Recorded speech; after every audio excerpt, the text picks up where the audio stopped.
As I mentioned, I'm excited to be here in person with you today at the National Dredging Meeting, and we've had back-to-back years of virtual meetings for various reasons. Not good. We understand the value of in-person meetings, and we are looking forward to the next few days. Dredging is quite literally the bedrock of our nation's maritime strength. Once a year, we seek to get together to have the chance to step back from the daily grind to reflect on our collective impact and how we can do things better. And that's why I thank you all for being here. We all know the reality of the work we do. It is complex, it's demanding, and it is often invisible to the public eye.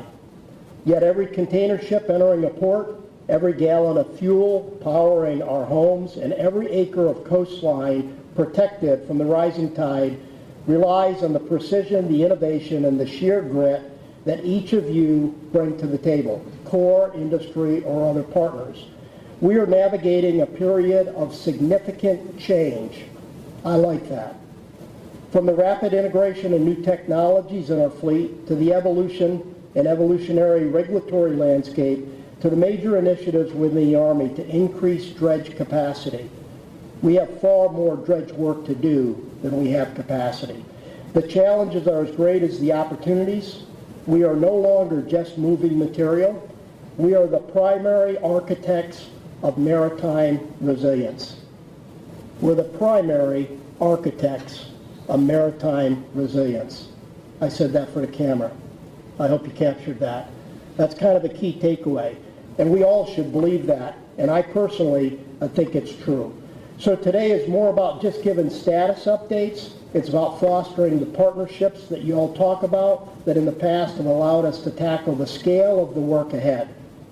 As we look toward the horizon, balancing the demands of national security, economic prosperity, and environmental stewardship. Those are three keys. Write those down as well.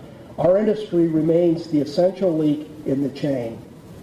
Over the next few days, I encourage you to share those hard-earned lessons learned, challenge the conventional ways we approach to seek our projects, and build the connections that will drive this industry forward. Let's use this time today and tomorrow and over the next few months to ensure that the work we do today and in the near future secures the maritime future of our nation, because the nation requires that of us over the next few decades. Erica, you okay with that? Yeah. Anybody disagree with that opening statement?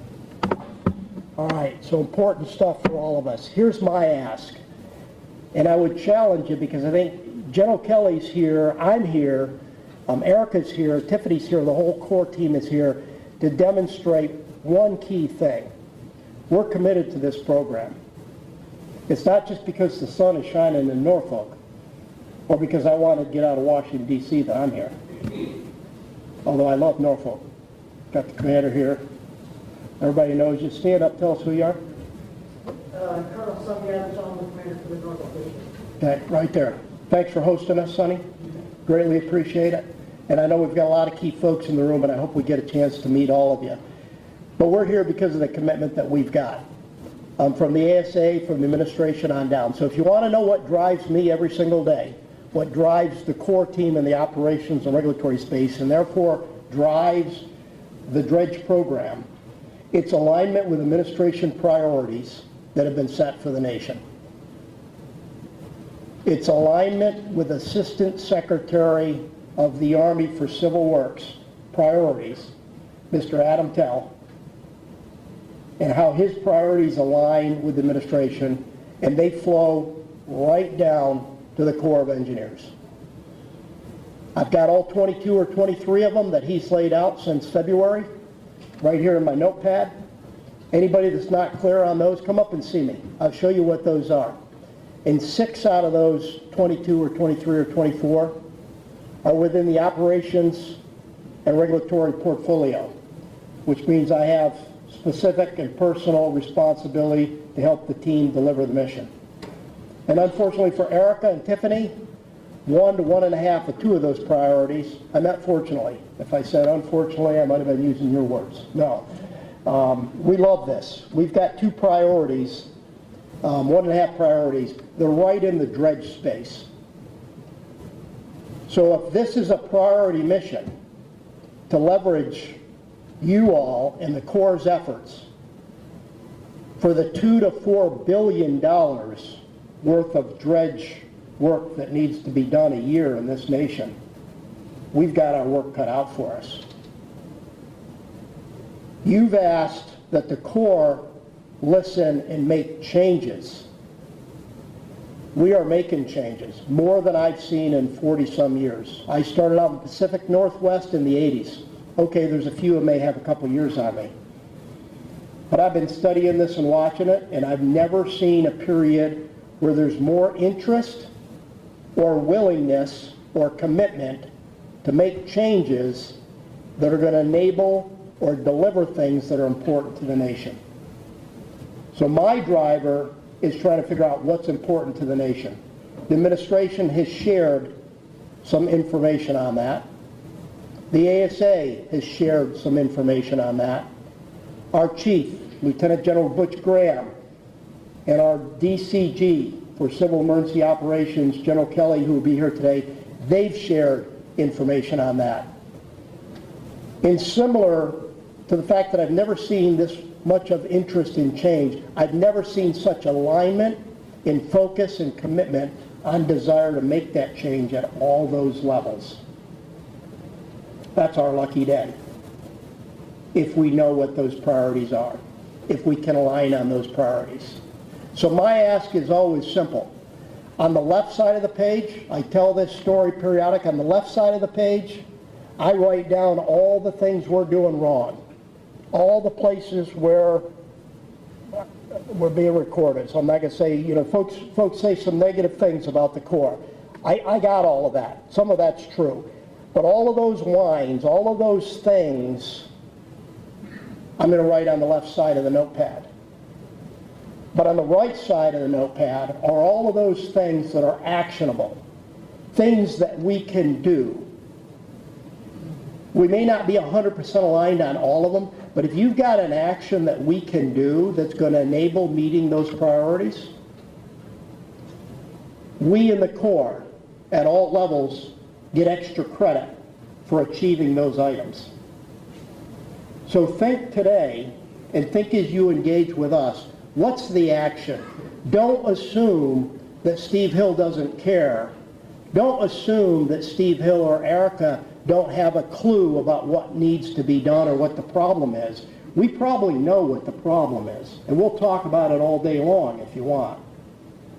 But what we'd rather talk about is how do we change the procurement strategy? For an example, one example, and I'm going to end on this. You all have said for years, I've listened to it on the industry side, I've listened to it in the Corps, I've listened to it on both sides. Corps, if you could change some of your procurement methodologies, we could increase the capacity of delivery that we provide you. We're going to apply some of that to the dredge industry, to the missions that we have, because we have more than $2 to $4 billion worth of dredge work that needs to be done every year. If this nation is going to benefit from the economic development, the environmental balance, and the national security, that we're being challenged. So we have more work that we need to do. You may not be seeing it because there's too much friction that's holding us back. What we want to work together on is knocking down the friction so that we can deliver $6 to $8 billion worth of dredge work. There's more work to be done to impact that economic development. So how do we do that? One of the ways we do that is by changing some of the procurement approaches, and we're being given some authorities that are going to change that. So don't be that guy, that gal that raises your hand and says, no, I don't think that's a good idea. Think about it for a couple minutes. Take the expertise in your space and say, I have a few thoughts on how we could make that work. I have a few thoughts on how we could deliver. I have a few thoughts on why this might be a good approach. Because we're going to do a few new things here in the future. And we can do them together or we can do them separate. I know in my gut, and that's why I'm here, we're going to do them together. And that's the way I grew up, doing everything together. Because doing it by yourself really isn't any fun. And I'm here to have a little bit of fun working with you all, working with our team, because we're the 1%. We're the ones that are the architects delivering for the nation. I'm always grateful for the opportunity to return. This is where I cut my teeth. My primary trainers are here in the room today, and I want you to know that I appreciate you. I would not be here standing before you but for Mike Darrell, Keith Lockwood. I mean, I think about those that, I'm an idea guy. And so I came into work some days with some doozies, right? And to be able to have those that can harness the energy and do good for the nation, do good for this city, do good for this region. Here soon, we will cut a ribbon in the harbor here in Norfolk. A lot of hard work that went into that, and I am really excited as I've been watching from afar to get to this point, to get to this moment. I want to recognize the team that made this first-class event possible. Many of them are working quietly behind the scenes. And while their names won't be called out this morning, their contributions are no less significant. This event would not have happened without their dedication, their professionalism, and hard work. So to each of you, thank you. When I look around this room, I see the people responsible for keeping America's waterways open. I see dredge operators, project managers, engineers, contracting professionals, executives, regulators, and core professionals who make the system work every day. The navigation system that we maintain together, is one of the most important pieces of infrastructure in this country. It supports our economy, our energy exports, our supply chains, our ports, and national security. And yet, despite its importance, I think it's fair to say that we are at an inflection point. The nation is talking about shipbuilding. The nation is talking about maritime dominance. The nation is talking about supply chains. The nation is talking about economic competitiveness. None of these conversations matter if the vessels can't reach our ports. Dredging is not a supporting activity. It's foundational. It sustains our national economic infrastructure. And that's exactly why we have to start thinking differently about how we deliver it. For decades, we have largely approached dredging as a collection of individual projects. One district develops a contract. One project gets awarded. One solicitation gets advertised. One dredge gets mobilized. Let me be clear. That model helped build the system that we have today. It deserves recognition. It had an impact. But I don't believe that that model is sufficient for the challenges we face this day, the challenges that we'll face tomorrow. The American taxpayer is not paying us to award contracts. The American taxpayer is paying us to maintain navigation channels. That distinction matters. Because if our mission is to maintain navigation channels, then our focus shouldn't, our focus can't be on how many contracts we award. Our focus should be on how much dredging we accomplish with every taxpayer dollar entrusted to us. That's the central idea behind building infrastructure, not paperwork. It's also the central idea behind how we're thinking about the future of our national dredging program. The United States Army Corps of Engineers has to stop thinking like dozens of independent buyers and start thinking like an enterprise. We need to ask ourselves some hard questions. Questions like, why are we repeatedly mobilizing and demobilizing equipment between projects when there may be opportunities to package work differently?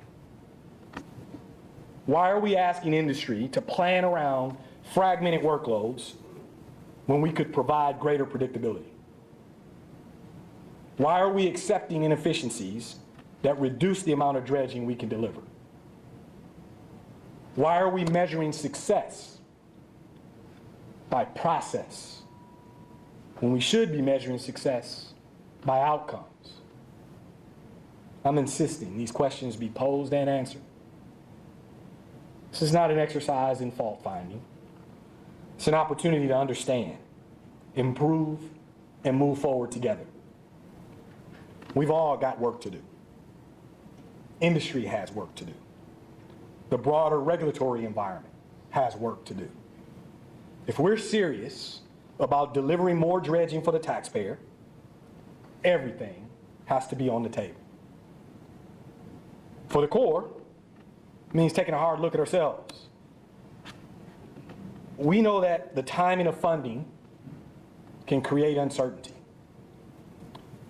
We know that contracting approaches vary across the enterprise. We know that requirements sometimes change late in the process. We know that delays create risk, and that risk ultimately shows up in bid prices. If we want industry to perform better, we have to become a better customer. We owe industry predictability. We owe industry transparency. We owe industry consistency. And we're going to improve in all of those areas. But partnership requires accountability on both sides. It's a two-way street. Over the years, we've seen examples where equipment didn't arrive when promised. We've seen schedules disrupted. We've seen projects pause while opportunities elsewhere became more attractive. We've seen situations where taxpayers paid for multiple mobilizations and demobilizations and received little additional value. Everyone in this room understands and appreciates those truths, and I'm confident you can recall a particular instance or experience. I need not call out companies, because the point is not to criticize. The point is to recognize that those practices reduce efficiency, that those practices reduce the amount of dredging we can deliver for the nation. I think the taxpayer deserves better. And under my watch, we're going to pursue better. That's why we're moving toward a more national approach to dredging delivery. Not because bigger is better, but because smarter is better. Larger and more predictable work packages, I think, will improve sequencing of projects. We'll have greater visibility across districts, better use of contracting tools, reduce duplication, reduce inefficiencies, more dredging accomplished. That's the goal. Another area that deserves attention is the growing complexity of environmental compliance and permitting. Again, let me be clear. The Corps remains fully committed to environmental stewardship. We have a responsibility to protect natural resources and comply with environmental laws. That commitment is not changing. But stewardship must also be grounded in measurable outcomes and practical realities. Across parts of the country, we continue to see increasing restrictive environmental windows, permit conditions, placement requirements, testing protocols, and operational limitations. Many of these requirements were implemented with good intentions. But I think we have an obligation to ask whether they're producing benefits that justify the costs they impose. Every restriction has a cost. Every limitation affects capacity. Every delay affects delivery. And every additional dollar spent navigating what I'll call unnecessary constraints is a dollar that can be used to maintain another channel somewhere in America. Those are conversations we need to have. We need to have them openly. We need to have them honestly, because our obligation is not only to stewardship, our obligation is also to the taxpayer. While we continue to modernize how we purchase dredging, we must also maintain the capabilities that Congress has directed us to preserve. Industry performs the overwhelming majority of our dredging mission.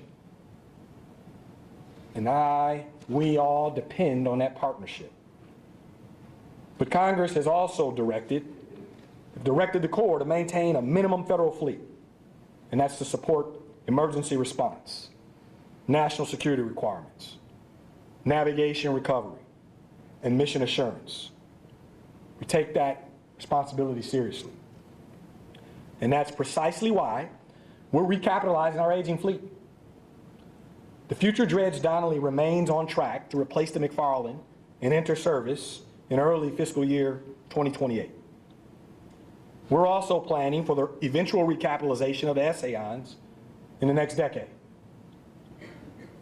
A capable private industry and a capable federal fleet, in my humble opinion, are not competing concepts. They're complementary elements of a resilient national dredging capability. The nation needs both. As we look ahead, our vision is clear. Our purpose is steadfast. We know where we're going, and we know why it matters. We are going to establish a national dredging program, one that leverages enterprise buying power, one that provides predictability to industry, one that challenges outdated business practices, one that delivers more dredging for every taxpayer dollar. The measure of success is not how many contracts we award. The measure of success is how many cubic yards we move. The measure of success is whether America's navigation system is ready when the nation needs it. That's the standard. That's what we're pursuing. I will be unwavering in my expectation that we achieve it. We're going to challenge ourselves. We're going to challenge our processes. We're going to challenge assumptions that no longer serve the mission. And we're going to ask our partners. We're going to ask all of you to join us, because I don't think the status quo is a strategy. I think it's a decision to accept tomorrow exactly as it is today. The future demands more. The taxpayer deserves more. And together, we're going to deliver more.